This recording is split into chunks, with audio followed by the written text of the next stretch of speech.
Olá, bem-vindos ao nosso Conversas sobre o Autismo. Eu sou Patrícia Barros, sou psicóloga, investigadora e pesquisadora na área do autismo e diretora clínica do Espaço Infância e Adolescência no Brasil e em Portugal. Hoje nós vamos falar sobre um dos tópicos mais marcantes em relação aos sinais de autismo nos primeiros anos de vida. Na verdade, eles são um dos mais precoces, mas também os mais persistentes ao longo da vida, que é o engajamento social. Ou seja, dentro do desenvolvimento típico, as crianças desde muito cedo já mostram sinais de preferência e orientação para o mundo social. O que é isso? Existe uma preferência dos humanos por um foco, uma orientação para tudo aquilo que envolve pessoas e as interações em si. Essas são habilidades sociais básicas para o desenvolvimento de uma série de outras capacidades. Nas intervenções para o autismo, por exemplo, essa questão do engajamento social é tão importante que muitas vezes a gente precisa construir antes de qualquer coisa essa base de orientação e engajamento social, porque elas são a porta para a compreensão das pessoas e da interação com elas. Elas são as bases da aprendizagem, não só social, mas para a aprendizagem de maneira geral. Por quê? Porque a gente aprende, na verdade, grande parte do nosso repertório de habilidades e conhecimento com outras pessoas. Essas são, então, habilidades básicas para o desenvolvimento da linguagem, da imitação, para as habilidades da brincadeira, por exemplo. E a gente vai falar exatamente disso no autismo, porque esse é um dos primeiros, como eu disse, mais precoces sinais para o sinal de alerta do autismo. E o que a gente precisa ter atenção no primeiro momento tem a ver com duas coisas: o contato visual e o rastreamento visual. E o que é isso, Patrícia? É a busca do olhar da outra pessoa. É muito comum as crianças muito pequenas, elas buscarem o olhar, principalmente da mãe ou outro adulto que seja, durante a amamentação, durante a troca de fraldas e durante as interações de maneira geral. Mais do que isso, elas tendem a seguir com o olhar as pessoas, ou seja, se a gente tem uma movimentação de pessoas, elas viram a cabeça para tentar olhar essas pessoas onde elas estiverem. Talvez elas não mantenham isso por muito tempo, mas elas têm uma reação inicial de procurar essas pessoas. Elas têm preferência, na verdade, por vozes humanas, em especial a voz da mãe. Elas tendem a seguir com o olhar como sinal de que elas estão alertas e atentas e motivadas às vozes e ao movimento das pessoas. E galo carijá, a galinha usa saia e o galo carijá, a galinha... No autismo, entretanto, essa procura com o olhar pelas interações e pelas faces e também o contato visual durante a interação tende a ser menos frequente. Parece haver uma tendência, uma preferência por objetos e para detalhes desses objetos ao invés de faces, ou seja, elas ficam ali presas nesses objetos enquanto a movimentação e a interação social está acontecendo dentro daquele contexto. Na verdade, esse contato visual e esse rastreamento visual, essa orientação para faces, por exemplo, ela já precisa estar presente no primeiro ano de vida.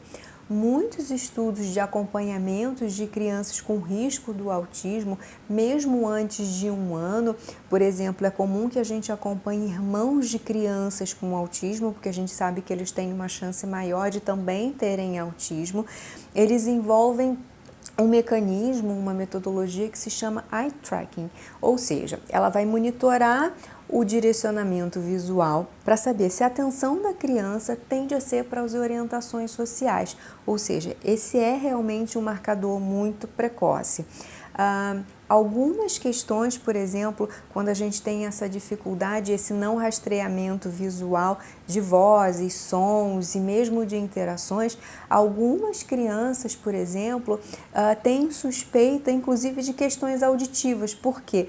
Às vezes, por exemplo, você faz barulho muito alto ou alguma coisa que cai no chão e elas nem sequer se viram para olhar, é como se nada tivesse acontecido. Um exemplo também muito comum disso é quando, por exemplo, você entra num elevador e tem as crianças bem pequenas, às vezes ainda no carrinho, e você olha para ela, porque afinal elas são fofas, e pronto, e elas normalmente olham de volta. Quando elas percebem que tem alguém olhando para elas, elas olham de volta.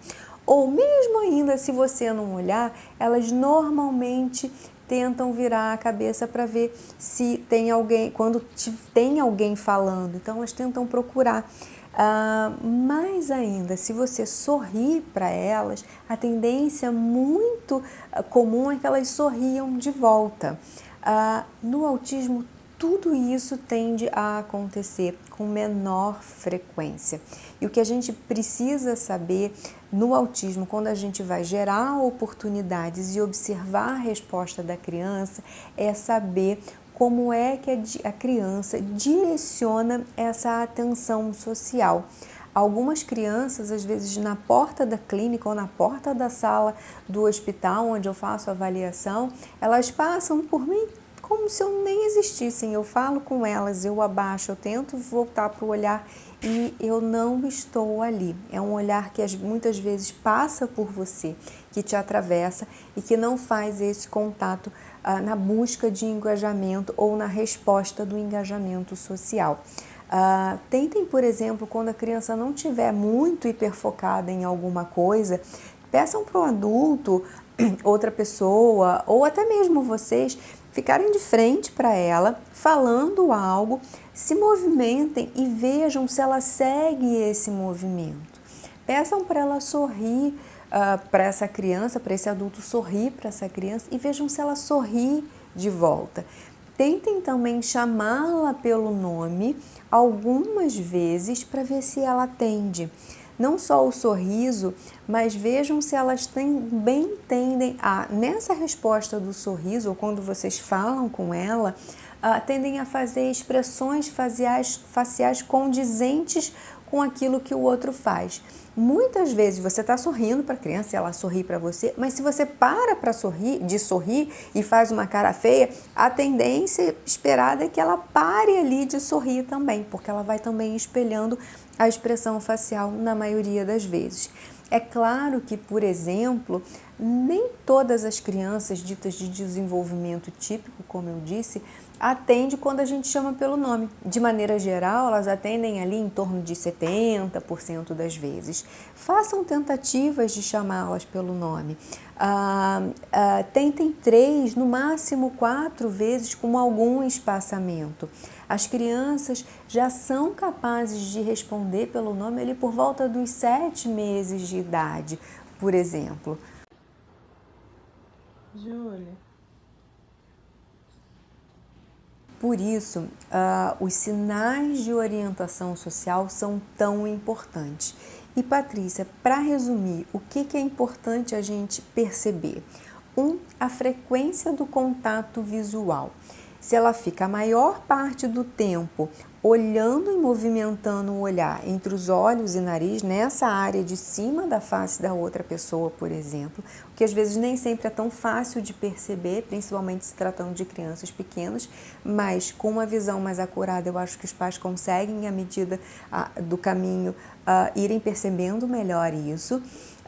Número 2, se elas tentam avistar quando alguém está perto delas ou se tem uma movimentação social com vozes e movimentos e interações, se ela tendem a fazer esse rastreamento visual.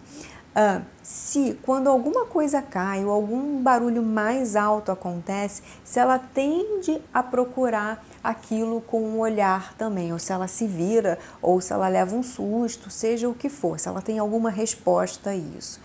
Número 4, se quando alguém sorri para ela, ela sorri de volta. Não tem nada mais engajador, mesmo nas interações com pai, mãe, do que você sorrir para uma criança e ela sorrir de volta. Muitas mães, por exemplo, descrevem que às vezes é muito difícil interagir com os filhos porque eles não têm essa troca social. Então isso vai ficando menos motivador também para os pais, sim. E, por último, 5, tentem perceber se quando alguém a chama pelo nome, se ela atende nas primeiras tentativas e sem nenhuma ajuda. Muitas vezes a gente até chama a criança pelo nome e vira o rosto se ela não atende, mas tentem simplesmente chamar uma ou duas vezes, mais ou menos de frente para ela, e vejam se ela responde sem tanta ajuda. Enfim, do que a gente está falando? Das bases do engajamento social. Estar atento aos outros, olhar e sorrir, ter iniciativas e respostas às interações. Essas são as bases para uma série de habilidades, como atenção partilhada, como eu disse, para aprendizagem de maneira geral. Quanto mais eu presto atenção em objetos específicos, em luzes ou em movimentos repetitivos, o que acontece no autismo com mais frequência, eu perco uma série de informações sociais e eu tendo a fazer um ciclo negativo, onde eu acabo perdendo muito repertório social e muito repertório de aprendizagem, porque isso também vai evoluir como perdas cognitivas, uma vez que a informação, grande parte do que a gente aprende e adquire, vem de outras pessoas. Então, fiquem de olho nesses sinais que têm relação com o engajamento social e fiquem conosco para os próximos vídeos, onde a gente continua a falar sobre os sinais de alerta nos primeiros anos de vida. Até lá!